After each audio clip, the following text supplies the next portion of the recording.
எல்லாருக்கும் நமஸ்காரம். இன்னைக்கு 58வது ஸ்தோத்திரம். 58வது ஸ்தோத்திரம் என்னன்னா, மகாவராகோ கோவிந்த சுஷேன கனகாங்கதி குக்யோ கபீரோ ககனோ குப்த சக்கர கதாதர. அதாவது மகாவராகோ கோவிந்த சுஷேன கனகாங்கதி குக்யோ கபீரோ ககனோ குப்த சக்கர கதாதரக. இது எதுக்கு நான் அப்படி நிறுத்தி சொல்றேன்னா, நான் அந்த ஸ்லாங்கில் சொல்லும்போது உங்களுக்கு புரியாமல் போயிடும். முதல்ல நீங்கள் எழுத்து நான் என்ன ப்ரொனன்சியேஷன் என்னன்றது நீங்கள் தெரிஞ்சுட்டு, அதுக்கப்புறம் நான் அந்த கோஷ்டியில் சொல்லும்போது அந்த அந்த ஸ்லாங் நீங்கள் பாராயண கோஷ்டியில் சொல்லும்போது அந்த ஸ்லாங்கில் சொன்னீங்கன்னா உங்களுக்கு எழுத்து புரிஞ்சிருக்கும் இல்லையா, அதை வச்சு சொல்லலாம். இல்லாட்டா அவங்க என்ன கோவிந்தன்றது கோவிந்தன் முடிக்கிறாங்களா, கோவிந்தன்றாங்களா, சுஷேனன்றது சுஷேனன்றாங்களா, சுஷேஹன்றாங்களா, என்னன்னு புரியாது. அதனால தான் நான் நிறுத்தி நிறுத்தி ஒரு வார்த்தையாக சொல்லி முதல்ல வார்த்தை என்ன, அந்த வார்த்தை என்னன்றது நீங்கள் தெரிஞ்சுக்கணும். அதுக்கப்புறம் நீங்கள் ஸ்லோகத்தை சொல்ல ஆரம்பிக்கணுன்றதுக்காக தான் நான் நிறுத்தி நிறுத்தி சொல்கிறேன், ஞாபகம் வச்சுங்க. அதனால அதை நான் கவனிங்க. இப்போ சொல்கிறேன் பாருங்க. மகாவராகோ கோவிந்த சுஷேன கனகாங்கதி குஹ்யோ கபீரோ ககனோ குப்த சக்கர கதாதரக. இப்போ இதை நான் சொல்லும்போது உங்களுக்கு நான் சொன்ன வார்த்தைகளை இது கூட நீங்கள் கொண்டு அந்த வார்த்தையை நீங்கள் ஒரு பேப்பரில் எழுதினோ இல்லை மனசில் வச்சுட்டோ இதை நான் சொல்லும்போது கூட கவனிச்சுட்டே வந்தீங்கன்னா உங்களுக்கு கரெக்டாக வந்துடும். ஈஸியாக பைஹார்ட் பண்ணுறதுக்கு ஈஸியாக இருக்கும். மகாவராகோ கோவிந்த சுஷேன கனகாங்கதி குஹ்யோ கபீரோ ககன குப்த சக்கர கதாதரக. இதான் இந்த பாட்டு 58வது ஸ்தோத்திரம். இதுக்கு அர்த்தம் பார்த்தீங்கன்னா,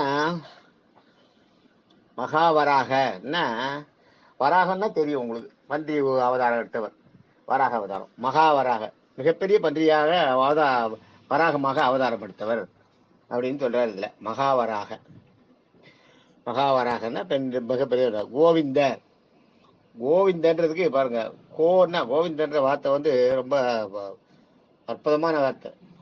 பெருமாளுக்கே அந்த வார்த்தை பிடிக்குமோ, பெருமாளுக்கே. அதனால்தான் திருப்பதி பெருமாளை கோவிந்தா கோவிந்தா கூப்பிட்றாங்களே. பெருமாள் வந்து கோவிந்தான் நீங்க மற்ற நாமங்களை சொல்றதுல விட கோவிந்தான்னு நீங்கன்னா உடனே பார்ப்பாரா என்னன்னு, அவருக்கே அந்த வார்த்தை பிடிக்குமோ. அது என்ன அர்த்தம்னா, கோன்றது வந்து வேதம் தெரிஞ்சுக்கோ. கோவிந்தன்றதுக்கு அர்த்தம் தெரிஞ்சுக்கோ. கோன்றது வந்து வேதம்.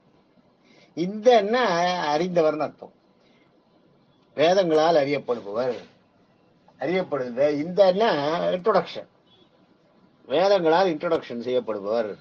வேதங்களை சொல்ல அதை வந்து வேதங்களை சொல்லும் போது அதுல வந்து பெருமாள் இருக்கிறது தெரிய வரும் நம்மளுக்கு அப்படின்றத சொல்றதா இருக்குது. அதனாலதான் வேதத்துக்கெல்லாம் ஞானியாக இருக்கான்ற வார்த்தை சொல்றதுனால்தான் கோவிந்தான்ற வார்த்தையை திருப்பதி போனீங்கன்னா கோவிந்தாவுக்கு நீங்க பஞ்சமே இருக்காது, அவ்வளவு கோவிந்தா சொல்லுவாங்க. கோவிந்தான்ற வார்த்தையை சொன்னீங்கன்னா பெருமாள் உடனே ஓடி வந்து என்னன்னு கேட்பாராம். கோவிந்த வேதங்களால் அறியப்படுபவர் அப்படின்னு அர்த்தம். சுஷேன, சுஷேனன்னா சேனன்னா காக்கிறது. சுஷேனன்றது சூர்னா பூமி. சுஷேனன்றதுக்கு வந்து பூமியை காப்பவன் அப்படின்னு அர்த்தம். சூர்னா பூமி, சேனனா காத்தல், இந்த பூமியை காப்பவன் அப்படின்னு அர்த்தம். கனகாங்கனி, கனகாங்கனின்னா கனகம்னா படை, கனகம்னா படை. கனகம் கா கனி அப்படி எடுத்துக்கணும். கனகம்னா சேனை, கனகங் கா, கான்னா உயர்ந்த, கனகம்னா சேனை, கான்னா உயர்ந்த, கனின்னா உடைய, கனின்னா ஹேவிங் அர்த்தம். அப்ப இதுல என்னன்னா மிகப்பெரிய சேனையை உடையவன், உயர்ந்த சேனை பலத்தை உடையவன் அப்படின்றது அது ஒரு அர்த்தம். அது வந்து இவர் சொல்றது, ஆதிசங்கரர் சொல்றது.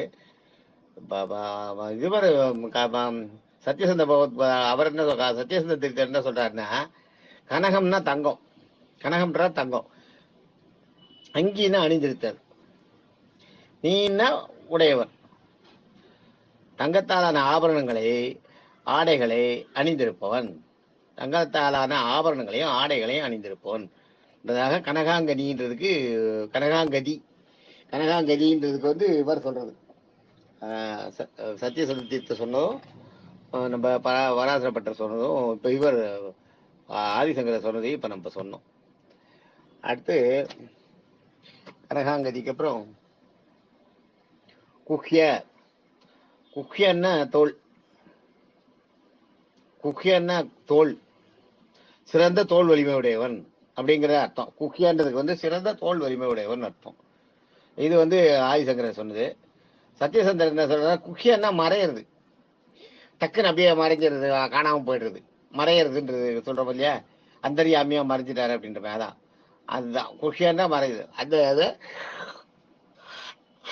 இந்த இடத்துல குஷியா கேட்டு சொல்றாங்கன்னா, சத்யசந்திரன் என்ன சொல்றாங்கன்னா, மறைந்திருப்பவன், மறைந்திருந்து நம்மை காப்பவன், நம்ம காப்பாத்துறாரு அவர்னு தெரியாது, மறைந்திருந்து காப்பவன். அதான் நான் சொன்னேன் இல்லையா, முன்னாடி வீட்டில் போகும்போது வெளியில போகும்போது ஒரு நிமிஷம் நின்றுட்டு போறோம்னு நீங்க, அந்த ஒரு நிமிஷத்துக்கு முன்னாடி நம்ம போயிருந்தா நமக்கு ஒரு பெரிய ஆக்சிடென்டே ஆயிருக்கும். நீங்க ரோட்ல போகும்போது அந்த ஆக்சிடென்ட் பார்த்துனே போவீங்க, ஐயோ பாவம் நமக்கு முன்னாடி ஒரு அடிபட்டானேன்னு. அந்த ஒரு நிமிஷம் முன்னாடி கிளம்பி நீங்க போயிருந்தால் உங்களுக்கு ஆயிருக்கணும். அது உங்களுக்கு ஆகாம நீங்க தப்பிச்சது உங்களுக்கே தெரியாது. ஆனா நீங்க அவரை பார்த்து பரிதாபப்பட்டு போவீங்க, ஆனா அது உங்களுக்கு ஆக வேண்டியது. அதுதான் மறைந்திருந்து காப்போன்றது. குஹியா நீங்க அதுல மாட்டக்கூடாதுன்றதுக்காக இங்க வீட்டுக்கிட்ட ஒரு நிமிஷம் உங்களை நிறுத்த சொல்லுவோம்.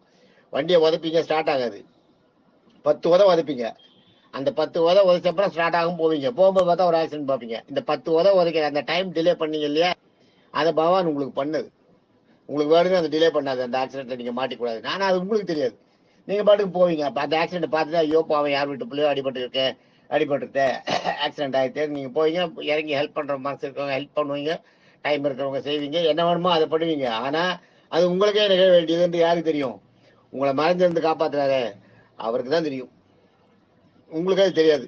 உங்களுக்கே வர வேண்டியது உங்களுக்கு தெரியாமலே உங்களை காப்பாத்துறது. அதுதான் அதுதான் குஹ்ய. குஹ்யன்றது அதுதான். அது வந்து ஒரு மிகப்பெரிய ஒரு செயல். இறைவன் நம்மளுக்கு கொடுத்த அருள்கிட்ட மிகப்பெரிய அருள் செயல் சொல்லக்கூடாது. நம்மளை பொறுத்த வரைக்கும் அது அருள். பகவானை பொறுத்த வரைக்கும் அது செயல். நம்மளை பொறுத்த வரைக்கும் அது ஒரு அருள். நம்ம எரியாம நம்மளை காப்பாத்துறது. எப்படி காப்பாத்துறாருன்னு நமக்கே தெரியாது. என்ன நடந்தது, எதுல நம்ம காப்பாற்றப்பட்டு வந்திருக்கோன்றது நமக்கு தெரியாது. நம்ம பாட்டுக்கு போயிட்டு இருப்போம். அதான் குஹ்ய. கபீரன்னா கம்பீரம். கபீரன்றதுல வந்ததுதான் கம்பீரம்ன்றது அப்புறம் வந்தது. கம்பீரன்ற பேர் கூட உண்டு. கபீரன்றதுதான் கம்பீரம். கம்பீரமானவர், தைரியமானவர். கம்பீரன்றதுக்கு வந்து ஆக்சுவலா வந்து தைரியம், தைரியமானவர் தான். ககன, ககனன்னா தங்கம், ககனன்னா தங்கம். மறைதல், ககனன்னா மறைதலும் இருக்கு. ரெண்டு நம்ம முதல்ல பார்த்தோமே தான். அதுல இதுல பார்த்தோம் பாருங்க, அதான் அது குக்கியால பார்த்தோமே, அதே தான் ககன. அதுதான் ககனம்னா தங்கம். தங்கம் போன்று ஒளிர்பவன்றார் இந்த இடத்துல. அங்க வந்து தங்கத்திலான ஆபரணங்களை அணிஞ்சிருப்போம்னு சொல்லிட்டு, இதுல வந்து தங்கம் போல் ஒளிர்பவன் ககனன்றதுக்கு. ககனன்றதுக்கு வந்து இதுவும் உண்டு, மறையறதும் அதே மீனிங் அப்படியே. ககனன்னாலும் குக்கியானாலும் ஒண்ணுதான். ககனன்றதுக்கு வந்து தங்கம் போன்று மறைந்திரு ஒளிப்போர்னு அர்த்தம். சொல்றார் ஆதிசங்கரர் சொல்றார். சத்தியசந்திரன் சொல்றார் மறைந்து ஜீவன்களால் அறிய முடியாதவன், மறைந்திருப்போன்னு அர்த்தம். அதேதான், மறைந்திருப்பான். நம்மளை காப்பாற்றுறோம், மறைஞ்சிருந்து அதில் காப்பாற்றுறவருக்கு இதுல மறைந்திருப்போம். ஜீவன்களால அறிய முடியாது, சாதாரண ஜீவன்களால அறிய முடியாது, ஞானிகளால் மட்டும்தான் அறிய முடியும் அப்படின்றது. பாத்தீங்கன்னா குக்கியோ ககனம் மகாவரஹோ கோவிந்த சுஷேன கனகாங்கனி குக்கியோ கபீரோ ககனோ குப்த சக்கர. குப்தன்றது வந்து ஆழம், டெப்த் ஜாஸ்தி தான் குப்த. குப்தன்னா ஆழமானவன் அர்த்தம். குப்த கோதாவரின்னு நாங்க போயிருக்கோம், நானும் போயிருக்கோம். குப்த கோதாவரின்னு ஒரு இடத்துல வந்து போனா மேல இருந்து அப்படியே தண்ணி பாகத்துல அப்படியே கொட்டும். சித்திரகூடத்துக்கு பக்கத்துல அது குப்த கோதாவரி. சித்திரகூடத்துல இருந்து எம்பி ஸ்டேட்டுக்கு அது. சித்திரகூடம் வந்து உத்தரப்பிரதேஷ். அந்த பார்டருக்கு போயிட்டு ஒரு 20 ரூபா கொடுத்து ஷேர் ஆட்டோல கொஞ்சம் தூரம் கூட்டு போயிடுவோம். அந்த அதோட அந்த பக்கம் வந்து எல்லோரா கேவ்ஸ். அதோட ஈஸ்ட் எண்டு வந்து ஈஸ்ட் சரிவு வந்து எல்லோரா கேவ்ஸ். இது வந்து வெஸ்டர்ன், அந்த அந்த இது வெஸ்டர்ன்ல அந்த ஸ்லோப்பு. அதுல இருக்கிறது குப்த கோதாவரி. தண்ணி பாத்தீங்கன்னா ஒரு 5-6 மாடி உயரத்துல இருந்து மிகப்பெரிய ஓட்டை. அந்த ஓட்டையில இருந்து அப்படியே போதுன்னு அப்படியே கொட்டும். அந்த ஓட்டை ஃபுல்லா இருக்கும். அந்த ஓட்டை ஃபுல்லா கிட்டத்தட்ட நம்ம ஒரு 10க்கு 10 ரூமோட ஓட்டை இருக்கு இல்லையா, 10க்கு 10 ரூம் கணக்கு வச்சுங்க. அது ரவுண்டா இருந்துன்னு அப்படி இருக்கும். அந்த சைஸ்ல அப்படியே பதன்னு தண்ணி கொட்டும் மேல இருந்து. கொட்டி அது எங்க போறதுன்னே தெரியாது. அதுதான் ஆழம்.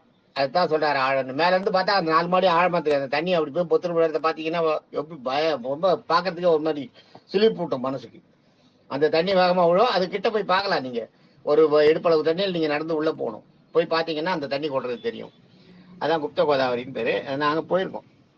அது மாதிரி குப்தன்னா அதான் ஆழம், ஆழமானவன் அப்படின்னு அர்த்தம். குப்தன்றது ஆழம்னு அர்த்தம். சக்கர கதாதர, சக்கரன்னா சக்கரம், கதை இதான் கதான்னா கதை, தர தரன்றது தரனாலேயே இப்போ அணிந்திருக்குது போட்டிருக்குது.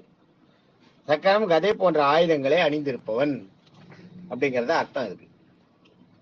இப்போ இன்னைக்கு 58வது ஸ்தோத்திரத்தை நம்ம எத்தனை பார்த்தோம்? நேற்றுக்கு 541 வரைக்கும் பார்த்தோம். இன்னைக்கு 550 வரைக்கும் பார்த்துருக்கோம். 9 பார்த்துருக்கோம், 9 ஸ்தோத்திரம் பார்த்துருக்கோம்னு நினைக்கிறேன். ஆமா, 542 மகாவராக, 543 கோவிந்த, 544 சுஷேன, 545 கத கத கனகாங்கனி, 546 குஹ்ய, 547 கபீர, 548 ககன, 549 குப்த, 550 சக்கர கதாதர. ஆக இன்னைக்கு 58வது ஸ்தோத்திரத்தில் 9 திருநாமங்கள் பார்த்துருக்கோம். இது வரைக்கும் 550 திருநாமங்கள் பார்த்துட்டோம். தேங்க்யூ.